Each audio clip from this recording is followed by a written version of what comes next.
मेरे दोस्त, कभी सोचा है कि जिस जमीन पर तुम चलते हो उसके नीचे कितने राज दफन हैं? ये देश सिर्फ कहानियों का नहीं, हकीकत में जीती जागती पहेलियों का है। ऐसी पहेलियां जिन्हें विज्ञान भी पूरी तरह सुलझा नहीं पाया है। आज मैं तुम्हें किसी कहानी में नहीं बल्कि हकीकत की उन गलियों में ले चलूंगा जहां यकीन और वहम के बीच की लकीर धुंधली हो जाती है। दिल थाम कर बैठो, क्योंकि हम भारत के उन 13 कोनों की सैर पर निकल रहे हैं जहां कुदरत अपने सबसे रहस्यमयी अंदाज में मिलती है।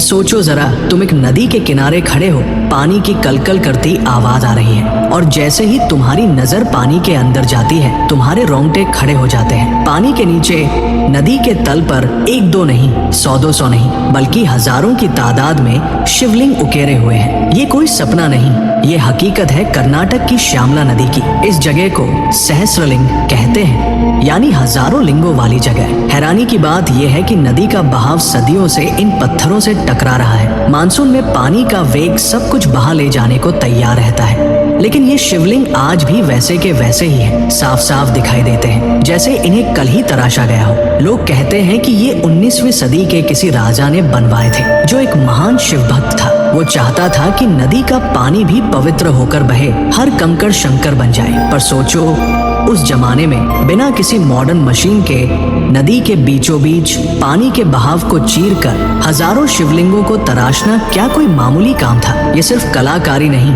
ये आस्था की वो बेमिसाल ताकत है जो पत्थर में भी जान फूंक देती है। जब सूरज की किरणें पानी को चीरकर इन शिवलिंगों पर पड़ती है तो ऐसा लगता है मानो पूरी नदी ही शिव की भक्ति में लीन हो गई हो। ये नजारा देखकर बड़े से बड़ा नास्तिक भी एक पल के लिए सोचने पर मजबूर हो जाए कि शायद कुछ तो है जो हमारी समझ से परे है।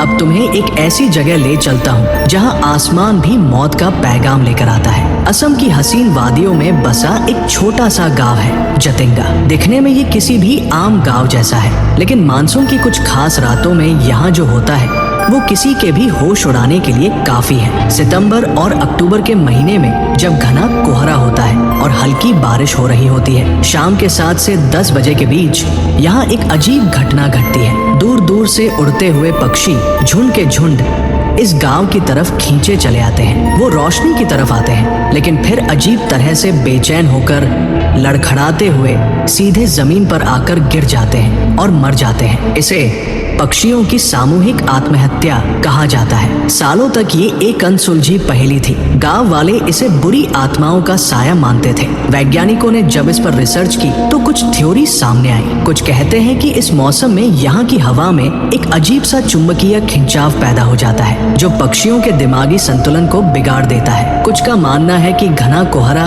और तेज हवाएं उन्हें दिशाहीन कर देती है और वो रोशनी को अपना रास्ता समझकर उससे टकरा जाते हैं। लेकिन सवाल ये है कि ऐसा सिर्फ जतिंगा की एक छोटी सी पट्टी पर ही क्यों होता है? पूरी दुनिया में कहीं और क्यों नहीं? आज भी ये रहस्य पूरी तरह सुलझा नहीं है। वो रातें आज भी जतिंगा के लिए एक खौफ और रहस्य का पैगाम लेकर आती है।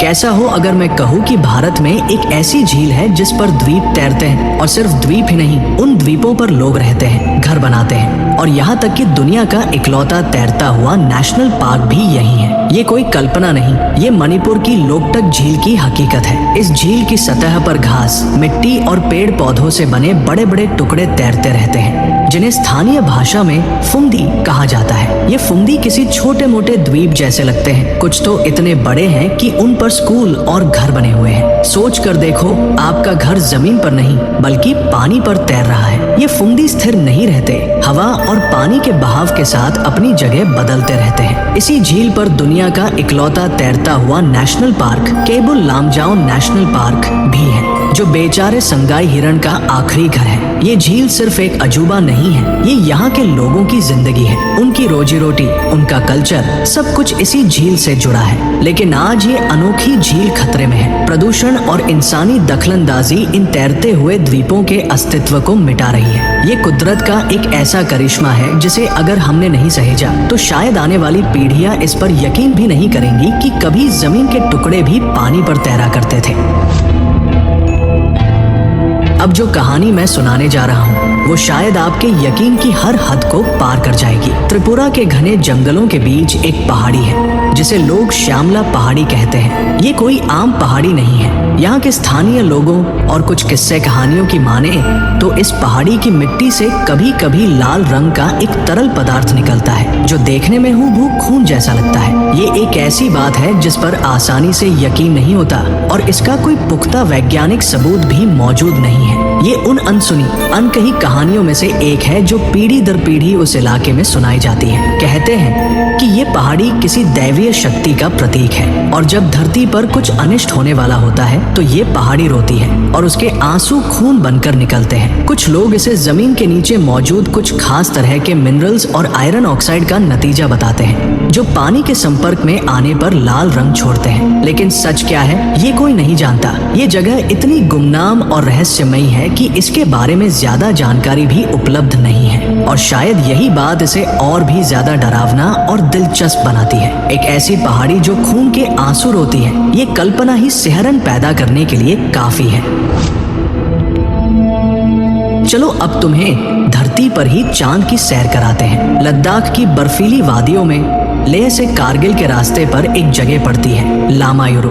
यहाँ पहुँचते ही तुम्हें ऐसा लगेगा जैसे तुम किसी दूसरी ही दुनिया में आ गए हो। यहाँ की पहाड़ियाँ, यहाँ की मिट्टी, सब कुछ बिल्कुल वैसा है जैसा हम तस्वीरों में चांद की सतह को देखते हैं। इसीलिए इस जगह को मूनलैंड भी कहा जाता है। यहाँ की जमीन अजीब तरह से कटिफ्टी और भूरे पीले रंग की है जिस पर वनस्पति का नामो निशान तक नहीं है। वैज्ञानिकों का कहना है कि करोड़ों साल पहले यहाँ एक झील हुआ करती थी जिसके सूखने के बाद मिट्टी ने ये अनोखा आकार ले लिया। लेकिन यहाँ की कहानियां सिर्फ यहीं तक सीमित नहीं है। यहाँ के लोगों का और कुछ कॉन्स्पिरेसी थ्योरी मानने वालों का विश्वास है कि ये जगह एलियंस का अड्डा है। उनका मानना है कि यहाँ की जमीन के नीचे यूएफओ के बेस है और रात के अंधेरे में यहाँ अक्सर आसमान में अजीबोगरीब रोशनियां दिखाई देती है। इस बात में कितनी सच्चाई है ये तो कोई नहीं जानता, लेकिन पूर्णिमा की रात में जब चांद की रोशनी इस मूनलैंड पर पड़ती है तो नजारा इतना अलौकिक होता है कि एक पल के लिए सच में लगने लगता है कि हम अपनी दुनिया में नहीं हैं। ये जगह खूबसूरती और रहस्य का एक अनोखा संगम है।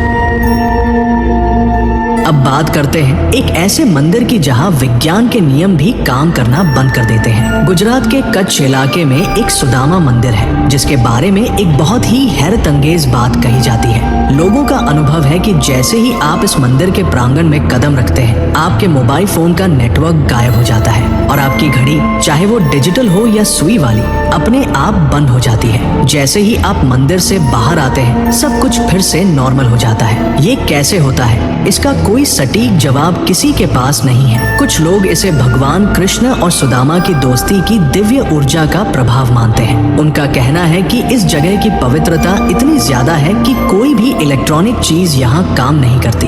वहीं कुछ तर्कवादी लोग इसे किसी तरह के मैग्नेटिक फील्ड या इलेक्ट्रोमैग्नेटिक वेव का असर बताते हैं। हो सकता है कि मंदिर के नीचे जमीन में कुछ खास तरह की धातु या चट्टानें हों जो इस अजीबोगरीब घटना का कारण बनती हो। लेकिन वजह चाहे जो भी हो, ये अनुभव अपने आप में अनोखा है। एक ऐसी जगह जहां आज की सबसे बड़ी ताकत यानी टेक्नोलॉजी अपने घुटने टेक देती है। ये हमें याद दिलाता है कि इस ब्रह्मांड में कुछ शक्तियां ऐसी भी हैं जो हमारी समझ और हमारी बनाई मशीनों से कहीं ऊपर है।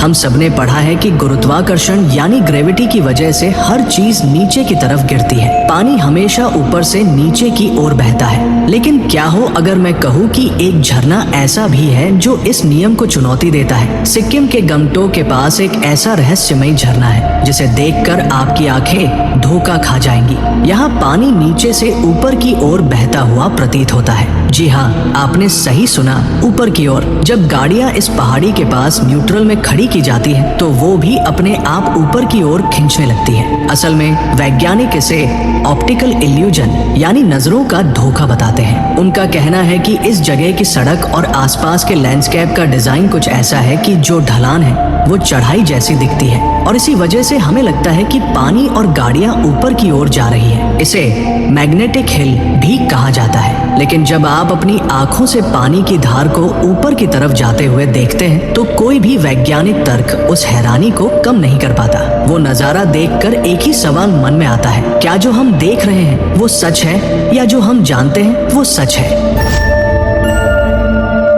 हिमाचल की ऊंची ऊंची बर्फीली पहाड़ियों के बीच 14,100 फीट की ऊंचाई पर एक झील है जिसका नाम है चंद्रताल यानी चांद की झील। इसका नाम ऐसा इसलिए है क्योंकि इसका आकार अर्धचंद्र जैसा है, लेकिन इसकी खूबसूरती से भी बढ़कर है इससे जुड़ी कहानियाँ। ये झील जितनी खूबसूरत है उतनी ही रहस्यमयी भी है। महाभारत की कथा के अनुसार यही वो जगह है जहाँ से इंद्रदेव अपने रथ पर धर्मराज युधिष्ठिर को सशरीर स्वर्ग लेने आए थे। इसी वजह से इस झील को बहुत पवित्र माना जाता है। कहते हैं कि आज भी रात के समय देवता और परियां इस झील में स्नान करने उतरते हैं। कई ट्रैकर्स और स्थानीय लोगों ने रात में झील के पास अजीबोगरीब रोशनियां और परछाइयां देखने का दावा किया है। इस झील का पानी दिन में कई बार अपना रंग बदलता है, कभी नीला, कभी हरा तो कभी फिरोजी। वैज्ञानिक इसे सूरज की बदलती रोशनी का असर बताते हैं, लेकिन स्थानीय लोग इसे दैवीय शक्तियों का संकेत मानते हैं। यहाँ रात में रुकने की मनाही है क्योंकि माना जाता है कि जो भी रात में यहाँ रुकता है वो या तो वापस नहीं लौटता या फिर अपना मानसिक संतुलन खो बैठता है। ये जगह स्वर्ग का दरवाजा है या किसी और दुनिया का रास्ता,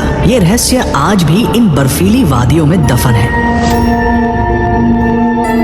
अब चलते हैं उत्तर प्रदेश के मेरठ शहर, जहां एक वीरान बंगला है जो अपनी खूबसूरती के लिए नहीं बल्कि अपने खौफ के लिए मशहूर है। जीपी ब्लॉक का ये बंगला पिछले कई दशकों से वीरान पड़ा है और इसकी वीरानी में छिपी है अनगिनत डरावनी कहानियां। ये भारत की सबसे भुतहा जगहों में से एक मानी जाती है। लोगों ने यहाँ अजीबोगरीब घटनाओं का अनुभव किया है। सबसे आम कहानी जो यहाँ के बारे में सुनाई जाती है वो है 4 लड़कों की। कहते हैं कि रात के अंधेरे में इस बंगले के अंदर 4 लड़के मोमबत्ती की रोशनी में बैठकर शराब पीते हुए दिखाई देते हैं। जब कोई उनके करीब जाने की कोशिश करता है तो वो गायब हो जाते हैं। इसके अलावा एक लाल साड़ी पहनी हुई औरत को भी बंगले से बाहर आते और अंदर जाते हुए देखने की बातें कही जाती हैं। ये कौन है? क्या ये सच में भूत है या सिर्फ लोगों का वहम? कोई नहीं जानता।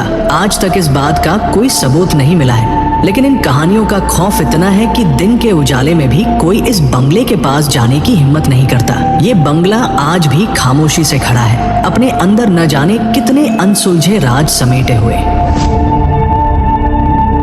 कर्नाटक की ब्रह्मगिरी पहाड़ियों पर एक जगह है तला कावेरी, जिसे पवित्र कावेरी नदी का उद्गम स्थल माना जाता है। यहाँ एक छोटा सा कुंड है जिसे तीर्थ कुंडिके कहते हैं। इस कुंड से जुड़ा रहस्य साल में सिर्फ एक बार, एक खास दिन और एक खास समय पर हकीकत बनता है। हर साल तुला संक्रमण के दिन एक तय समय पर इस कुंड से अचानक पानी का एक सोता फूट पड़ता है और ये कुंड पानी से लबालब भर जाता है। ये घटना कुछ ही पलों के लिए होती है और इसे देखने के लिए हजारों श्रद्धालु दूर दूर से आते हैं। उनका मानना है कि इस दिन स्वयं देवी कावेरी प्रकट होती है और भक्तों को दर्शन देती है। हैरानी की बात यह है कि ये घटना हर साल एक निश्चित समय पर ही क्यों होती है? इसके पीछे क्या कोई भूगर्भीय कारण है या ये सच में कोई चमत्कार है? वैज्ञानिक कहते हैं कि जमीन के नीचे पानी का दबाव एक खास समय पर इतना बढ़ जाता है कि वो एक सोते के रूप में बाहर आ जाता है, लेकिन वो ये नहीं समझा पाते कि ये हर साल एक ही दिन और एक ही मुहूर्त पर कैसे संभव है। ये आस्था और विज्ञान के बीच की वो लड़ाई है जिसका कोई अंत नहीं।